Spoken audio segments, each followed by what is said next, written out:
সকাল সকাল সূর্যমামা রূপের আগুনের মজা নিতে নিতে এমন একটা জিনিস দেখি ইউটিউবে, যেটা দেখে আমি পুরোটাই অবাক। এখানে দেখি রিয়াজ ক্যারেক্টার লিস্টিয়ে ভিডিও বানিয়ে ইউটিউবে পুরোটাই আগুন লাগিয়ে দিয়েছিল। তাই চলো আমি একটু ছোট্ট করে চেষ্টা করি। আগুন তো আমি লাগাতে পারবো না জানি, কিন্তু হ্যাঁ সাজাল তো ধরাতে পারবো। তাই আমার নানার বুলেটটা বার করে নিলাম, আর দেখতে পাচ্ছ বুলেটের কন্ডিশন অনেক ভালো আছে। তার বেশি দেরি না করে তাড়াহুড়ো করে বুলেটটা নিয়ে জাপানি হাইরোড দিয়ে বার হয়ে পড়লাম 6টা গিয়ার ফেলে সেই জায়গায় যাওয়ার, যে জায়গায় আমাকে যেতে হবে সেই ক্যারেক্টার লিস্ট বানানোর জন্য পাতাগুলা আনার, কারণ পাতাগুলা আমার বাড়িতে নেই। আর এখানে দেখতে পাচ্ছ গাছে খেজুরের রস কে কে খাও কমেন্টে অবশ্যই জানাবে। আমি চলে এসেছি কাঁঠাল গাছের কাছে, কাঁঠাল গাছের পাতা নেব, আর আজকে চেষ্টা করব 3টে আলাদা আলাদা গাছের পাতা নিয়ে ক্যারেক্টার লিস্ট হয় কি সেটাই চেষ্টা করবো। সো অশক্ত গাছের পাতাও আমার প্রায় নেওয়া হয়ে গেছে, এবার নেব কুল গাছের পাতা। কুল গাছের পাতা নিয়ে চলো কাজের জায়গায় যাওয়া যাক।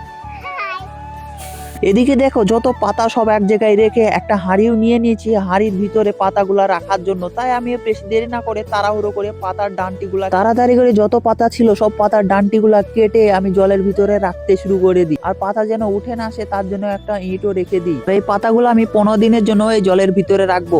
আদেও কি ক্যারেক্টার লিস্ট হবে এই পাতা দিয়ে সেটা আমিও জানি না। চলো দেখা হচ্ছে পার্ট 2 তে। ভিডিও ভালো লাগলে লাইক কমেন্ট সাবস্ক্রাইব করবে। Bye bye.